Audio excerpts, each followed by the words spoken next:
नमस्कार, मैं हूं पूजा सिंह और आप देख रहे हैं हमारा अपना उत्तराखंड का ये खास बुलेटिन। चलिए बुलेटिन की शुरुआत करेंगे आज की कुछ खास बड़ी खबरों के साथ।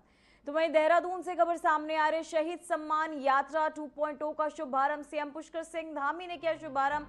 शहीद नरेश उनियाल के घर पहुंचे सीएम। तो वहीं आपको बताते चले, शहीद नरेश उनियाल के घर पहुंचे सीएम पुष्कर सिंह धामी और साथ ही आपको बताते चले शहीद सम्मान यात्रा 2.0 का शुभारंभ देहरादून में किया गया, जहां सीएम पुष्कर सिंह धामी ने किया शुभारंभ। शहीद नरेश उनियाल के घर पहुंचे सीएम पुष्कर सिंह धामी। साथ ही आपको बताते चले, शहीद नरेश उनियाल घर पहुंचे सीएम पुष्कर सिंह धामी। शहीद सम्मान यात्रा 2.0 का शुभारंभ किया गया, जहां सीएम पुष्कर सिंह धामी ने किया यह शुभारंभ। शहीद रमेश उनियाल के घर पहुंचे सीएम पुष्कर सिंह धामी।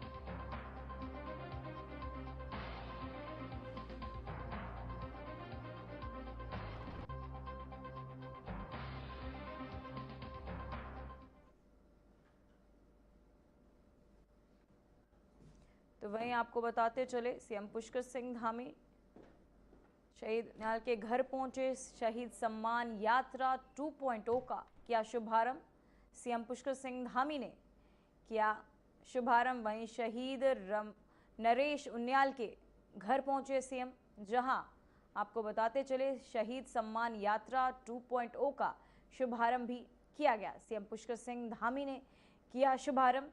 तो वहीं शहीद नरेश उनियाल के घर पहुंचे, उन्हें श्रद्धांजलि अर्पित की। साथ ही आपको बताते चले, शहीद सम्मान यात्रा 2.0 का शुभारंभ भी किया। तो वहीं उत्तराखंड के मुख्यमंत्री पुष्कर सिंह धामी ने पंडित दीनदयाल उपाध्याय की जयंती के अवसर पर दीनदयाल पार्क में स्थित उनकी प्रतिमा का माल्यार्पण कर उन्हें नमन किया।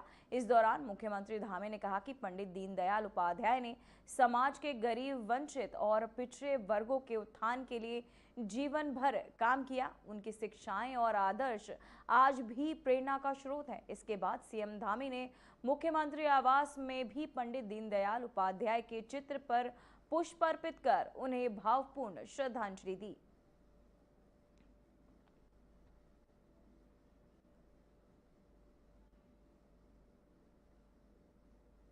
और शिक्षा व्यवस्था को और आधुनिक, व्यवहारिक और गुणवत्ता युक्त बनाने की दिशा में ऐसे ऐतिहासिक कदम उठाया।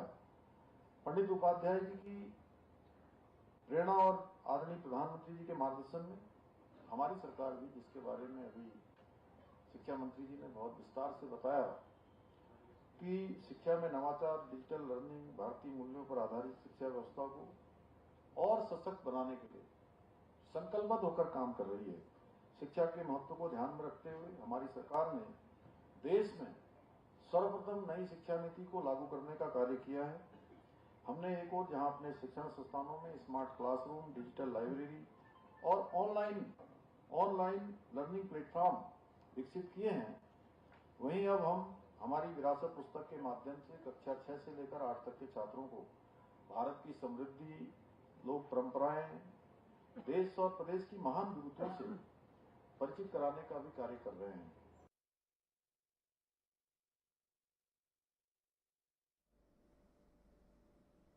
तो वहीं खबर देहरादून से, जहां प्रदेश में स्वदेशी अपनाने और जीएसटी की नई दरों को लेकर जन जागरूकता अभियान चलाया गया, जिसमें स्थानीय बाजारों में जनसंपर्क कार्यक्रम के जरिए जनता को नवीन दरों के लाभ के बारे में बताया गया। इसको लेकर मुख्यमंत्री पुष्कर सिंह धामी ने कहा कि 22 सितंबर से लागू दरों का सीधा फायदा जनता को मिल रहा है।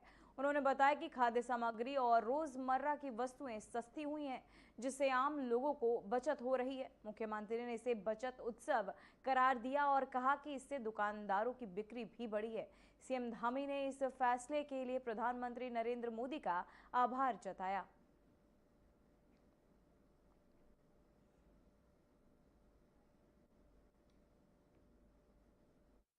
आम जनता, सामान्य जनता और सभी वर्गों के लिए जो ये जीएसटी की दरों में कमी की है, उसका परिणाम साफ दिखाई दे रहा है। 22 सितंबर से ये जो नई दरें लागू हुई है, मैं लगातार व्यापारी वर्गों से, आज तीसरा दिन है, 3 दिनों से लगातार मैं हर एक अलग अलग जो वस्तुएं बेचने वाले हैं उन अलग अलग प्रतिष्ठानों पर मैं गया हूँ।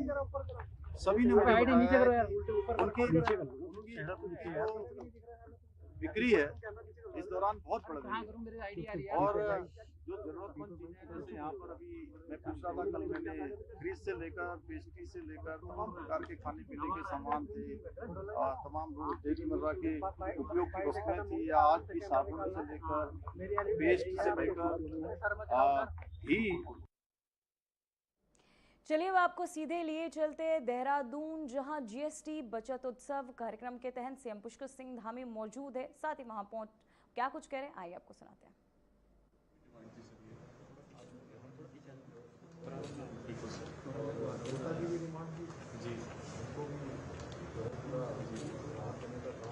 सर आप लोगों के सहयोग है सर, आपके माध्यम से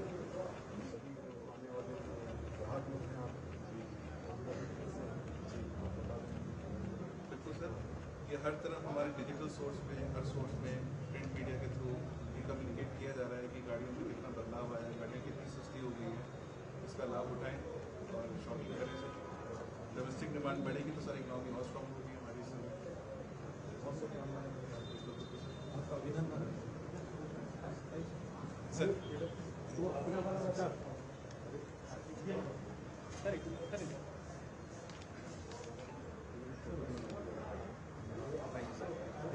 पुनीत अरोड़ा सर,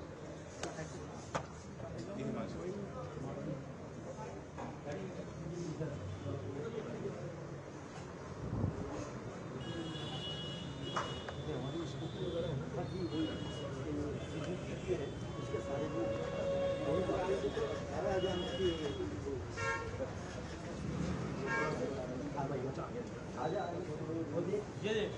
Yes.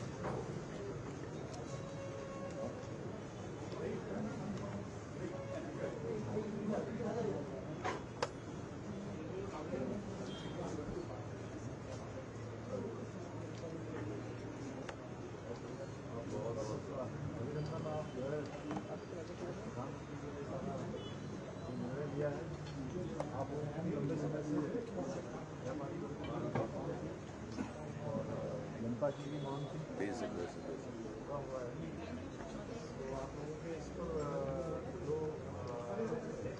खरीदने वाले लोगों की संख्या बढ़ी, खरीदने वाले मतलब पहले तो अभी इंक्वायरी आ रही है कि किस किस्म में थोड़ी बुकिंग भी चल रही है, मतलब ठीक कर रहे हो धीरे धीरे। आपने लिस्ट वगैरह लगा दी? हाँ, लिस्ट वगैरह जैसे इसमें क्या क्या हुआ है, क्या क्या है? हमारे यहाँ वाइट सीमेंट में एक तो कमी आई है, सीमेंट में वाइट सीमेंट में 28 था पहले, अब 18 हो जाता है। एक बैग में कितने में डाला? एक बैग में लगभग 70 रुपये का।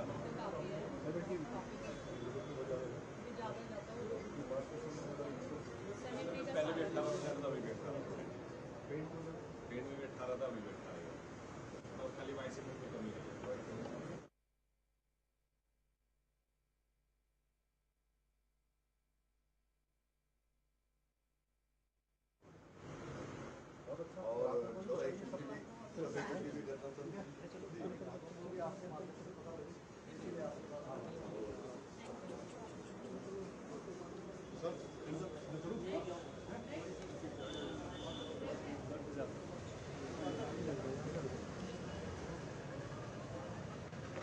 रण जी और है या हो गया? 3 वगैरह और है।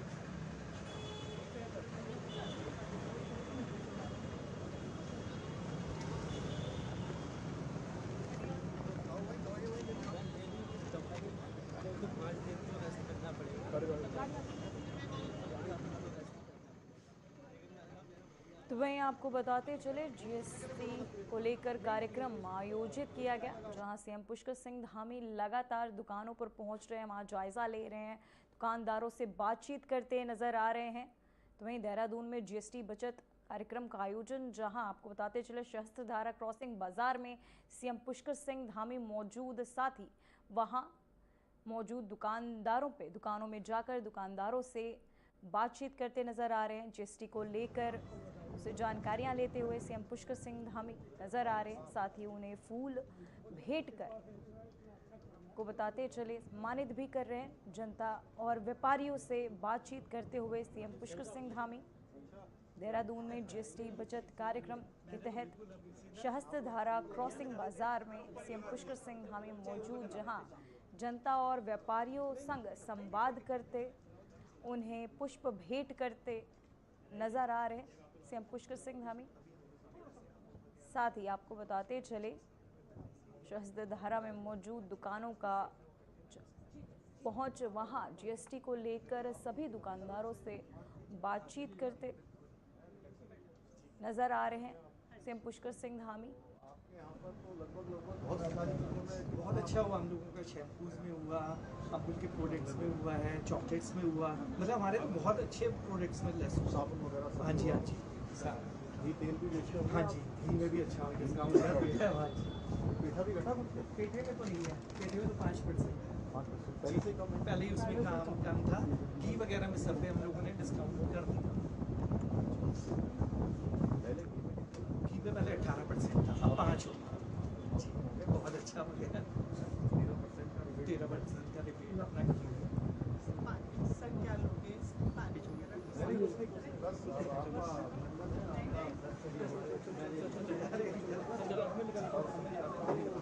बिल्कुल, हम लोग तो पहले ही सर बस हो गया।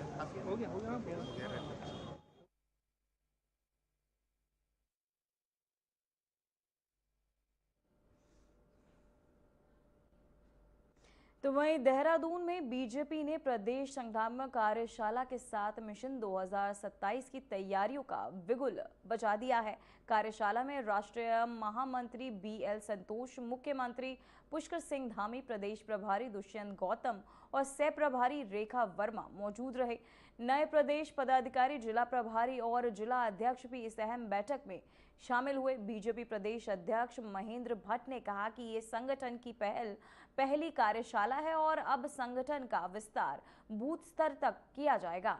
उन्होंने कहा कि पोलिंग बूथ ही विजय का मुख्य केंद्र है, इसलिए बूथ स्तर पर समन्वय और प्रबंधन को मजबूत करना कार्यशाला का प्रमुख एजेंडा है।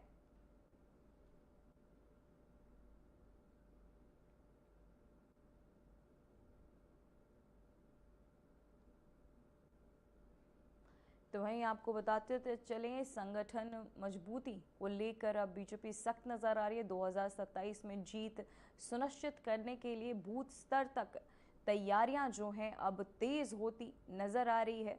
संगठन मजबूती पर ये मंथन लगातार बीजेपी करती नजर आ रही है, जहां कई बैठकें बूथ स्तर तक आयोजित की जा रही है, जहां कई वरिष्ठ अधिकारी और नेता मौजूद नजर आ रहे हैं। संगठन मजबूती पर यह मंथन होता हुआ, जहां 2027 में जीत सुनिश्चित करने के लिए बीजेपी लगातार पकड़ मजबूत करने के लिए बैठकें आयोजित करती हुई नजर आ रही है। जहां आपको बताते चले, 2027 में जीत सुनिश्चित को लेकर सभी स्तर तक की तैयारियां अब तेज कर दी गई हैं। संगठन मजबूती पर यह मंथन, जिसके तहत सभी बीजेपी कार्यकर्ता, अधिकारी, विधायकगण भी लोग अभी प्रदेश की संगठनात्मक जो कार्यशाला है, उस कार्यशाला में प्रदेश के पदाधिकारी हैं, जिलों के अध्यक्ष हैं, महामंत्री हैं, प्रभारी हैं, जिलों के सह प्रभारी हैं, मोर्चे प्रकोष्ठों के पदाधिकारी हैं। सारे लोग पहले से अनुभवी हैं और लंबे समय से पार्टी के लिए काम करते रहे हैं। और चूंकि नया दायित्व मिलने के बाद फिर से कार्यशाला हुई है और अब मिशन हमारा 2027 है, फिर 2029 है, उन सभी के लिए टीम काम करेगी। इस टीम के जिम्मे बड़ा दायित्व आया है, तो अभी नए जोश के साथ सब लगे, ऐसा आह्वान करने के लिए सभी कार्यकर्ता एकत्र। देखिए, हमारी संगठन की प्रथम कार्यशाला है। अभी हमारे संगठन का विस्तार मंडल स्तर से नीचे बूथ स्तर तक जाना है। बूथ स्तर तक हम किस प्रकार संगठन का विस्तार कर सकते हैं, सारे विषय की रणनीति इस बैठक में बना रहे हैं, क्योंकि हमारा मुख्य केंद्र पोलिंग बूथ ही होता है। मतलब भारतीय जनता पार्टी की विजय हो और बूथ हम जीते, उसके लिए कार्यकर्ताओं का समन्वय स्थापित करना इस कार्यशाला का एजेंडे में है। इसके साथ साथ बड़ी संख्या में, क्योंकि पंचायत का चुनाव हो, नगर निगम का चुनाव हो, अनेकों महापौर से लेकर पार्षद से लेकर जिला परिषद के ब्लॉक प्रमुख, बीडीसी मेंबर, इन सबको भी हम अपने बूथ के प्रबंधन कार्य में लगाएंगे। इस रचना को हमने जुड़ा है और 2027 में पुनः कृपांजलि की सरकार उत्तराखंड में बने, उसके लिए कार्यकर्ताओं से रात दिन मेहनत के साथ और केंद्र प्रदेश सरकार की योजनाओं को घर घर तक, गाँव गाँव तक पहुंचाने कार्य योजना पर हम चर्चा कर रहे हैं।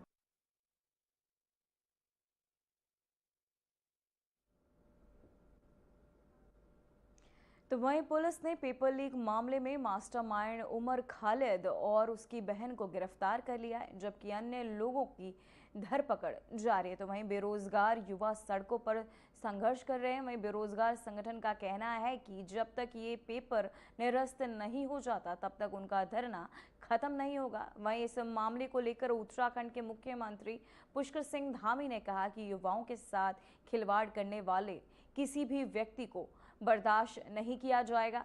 वहीं इससे पहले भी नकल प्रकरण में 100 से ज्यादा लोग सलाखों के पीछे गए हैं। इस मामले में भी जो दोषी होगा उस पर कठोर कार्यवाही की जाएगी।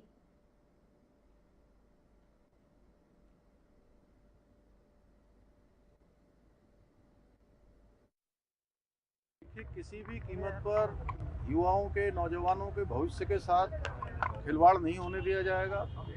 चाहे कोई भी इसमें दोषी पाया जाएगा उसके खिलाफ कार्रवाई होगी और ये हमारी जीरो टॉलरेंस की नीति है। जब से मैंने इस जिम्मेदारी पर काम करना प्रारंभ किया, जब भी मेरे सामने ये मामले आए हैं तब हमने इस पर कार्रवाई की है। 100 से ज़्यादा नकल माफिया पहले ही जेल के सलाखों के पीछे जा चुके हैं। अभी इस पर कार्रवाई चल रही है। एक आरोपी इसमें पकड़ा गया है और उसकी पूरी जांच हो रही है। सारी एजेंसियां जांच कर रही है। जांच के बाद छात्रों के हित में वो सभी निर्णय लिए जाएंगे जो जरूरी होंगे।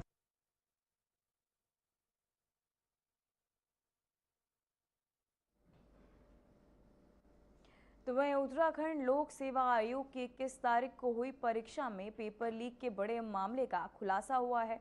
पुलिस ने इस मामले के मुख्य आरोपी खालिद को गिरफ्तार कर लिया। इससे पहले उसकी बहन साबिया को भी गिरफ्तार किया जा चुका है। पूरे मामले की जांच के लिए विशेष जांच टीम की गठन किया गया है। साथ ही आपको बताते चले कि पुलिस की प्रारंभिक जांच के अनुसार खालिद ने परीक्षा शुरू होने से एक दिन पहले यानी 20 तारीख को चोरी छिपे परीक्षा केंद्र में प्रवेश किया और वहां एक मोबाइल फोन छिपा दिया। परीक्षा के दौरान उसी फोन का इस्तेमाल करते हुए प्रश्न पत्र की तस्वीरें ली गई, जिन्हें खालिद ने अपनी बहन साबिया को भेजा।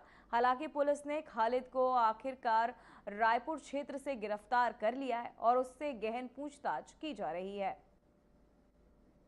सभी को पता है कि 21 तारीख को जो यूके SSSC की परीक्षा हुई थी, तो उसमें कुछ पेपर एग्ज़ाम के दौरान बाहर आने की सूचना प्राप्त हुई थी, जिसपे कि एक SIT की जांच के बाद मुकदमा दर्ज किया गया था रायपुर थाने में। और उसके बाद से जब इन्वेस्टिगेशन की गई तो इसमें कल खालिदा की गिरफ्तारी की गई थी, जो कि साबिया की गिरफ्तारी की गई थी, जो कि मुख्य अभियुक्त है इसमें खालिद, उसकी बहन है। उसकी कल गिरफ्तारी करके उसका रिमांड लिया गया है और आज जो है रिमांड लिया गया है जो मुख्य अभियुक्त है खालिद, उसकी गिरफ्तारी की गई।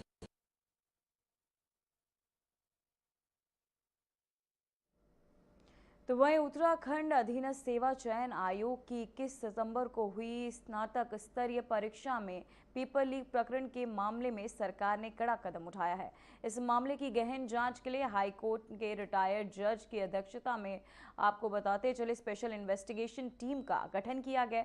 मुख्य सचिव आनंद वर्धन ने बताया कि SIT को सरकार ने स्पष्ट निर्देश दिए हैं कि वे 1 महीने के अंदर अपनी जांच रिपोर्ट शासन को सौंपेगी। वहीं जांच पूरी आपको बता दें पूरी होने तक परीक्षा के परिणाम घोषित नहीं किए जाएंगे। अब जैमर किस प्रकार आयोग लगाती है, अगर आयोग ऐसे कोई तथ्य या कोई सरकार से कुछ जानकारी प्राप्त करना चाहेगी या मार्गदर्शन प्राप्त करना चाहेगी तो हम बताएंगे। वैसे जैमर लगाने का, किस कंपनी से लगाने का, ये सारा निर्णय आयोग लेती है। हमने कहा ना कि आयोग के वर्किंग में, डे टू डे वर्किंग में राज्य सरकार का कोई इंटरफेरेंस नहीं होता। ये आपने जो प्रश्न उठाया, जो हमारे युवा अभ्यर्थी हैं, जो छात्र छात्राएं जिनके मन में इस एपिसोड की वजह से कुछ संशय होगा, कुछ डाउट्स होंगे, तो ये इस पारदर्शिता के लिए कि ये पूरी एग्जाम प्रोसेस में किसी तरह का उन्हें डाउट ना रहे, इसीलिए ये स्टेप्स लिए गए हैं। जो SIT होगी उसका पूरा ये जो 1 महीने का टाइम है, ये अभी आपने जब प्रेस ब्रीफिंग करेंगे तो ये शेयर करेंगे अपना ईमेल, अपना मोबाइल एक नंबर, जिसपे कोई भी पूरे राज्य में कोई भी सूचना, कोई भी जानकारी इस SIT के साथ शेयर करना चाहता है तो वो बिल्कुल स्वतंत्र होंगे और ये इनवाइट करेंगे और उस चीज को भी सम्मिलित करेंगे। आपने जो बताया ये जो बाकी चीजें हैं कि जिस तरह की बात आ रही है, ये भी सब SIT के स्कोप में होगा। जो भी जानकारी कि कब क्या हुआ, कोई भी जो जानकारी देना चाहे।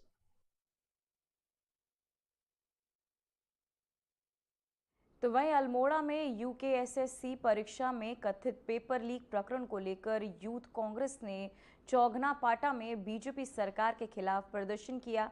कार्यकर्ताओं ने जमकर नारेबाजी की। इस मौके पर यूथ जिला अध्यक्ष दीपक कुमार ने कहा कि बार बार पेपर लीक से युवाओं का भविष्य खतरे में है, लेकिन सरकार दोषियों को सजा देने में विफल रही है। उन्होंने शीघ्र कार्रवाई कर सभी दोषियों को कड़ी से कड़ी सजा की मांग की है। तो वहीं आपको बताते चले, सरकार के खिलाफ नकल को लेकर लगातार नारेबाजी। UKSSC पेपर लीक का ये पूरा मामला, जहां पेपर लीक को लेकर आपको बताते चले प्रदर्शन करते नजर आ रहे लोग सरकार के खिलाफ लगातार जमकर पेपर लीक के पूरे मामले को लेकर नारेबाजी करते नजर आ रहे। यूथ कांग्रेस का जोरदार प्रदर्शन जो है देखने को मिल रहा है यूथ, और साथ ही आपको बता दें सरकार के खिलाफ नारेबाजी पेपर लीक को लेकर करते हुए UKSSC पेपर लीक का ये पूरा मामला, जहां यूथ कांग्रेस का ये जोरदार प्रदर्शन सरकार के खिलाफ जमकर नारेबाजी करते हुए नजर आ रहे प्रदर्शनकारी।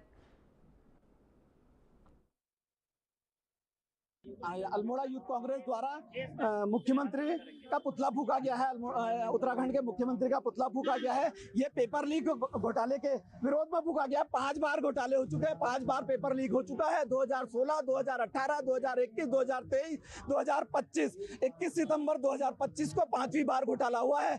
और तो 2023 में जब 4 बार घोटाले हो चुके थे, जब 4 बार लीक हो चुका था, जब 4 बार चोरी हो चुका था ये पेपर, तो उसके बाद इनके द्वारा एक कानून बनाया गया, नकल विरोधी कानून। उसके बाद भी आज इनकी नाक के नीचे ये काम हो रहे हैं, ये चोरी हो रही है, ये पेपर चोरी हो रही है।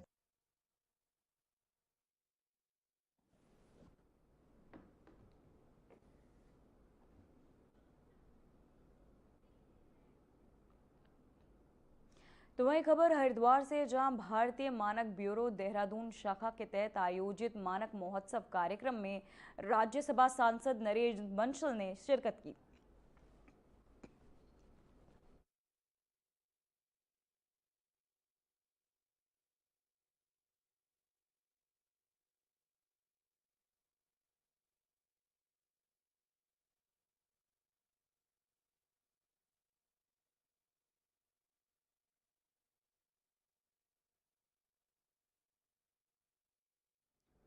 तो वहीं आपको बताते चले, सांसद नरेश बंसल ने कार्यक्रम में शिरकत की। साथ ही कार्यक्रम में मंच पर SP क्राइम जितेंद्र मेहरा की उपस्थिति हुई रही। वहीं आयोजकों के अनुसार कुछ समय बाद राज्यसभा सांसद कल्पना सैनी भी कार्यक्रम में भाग लेंगी। कार्यक्रम का उद्देश्य मानकों के प्रति जन जागरूकता बढ़ाना है।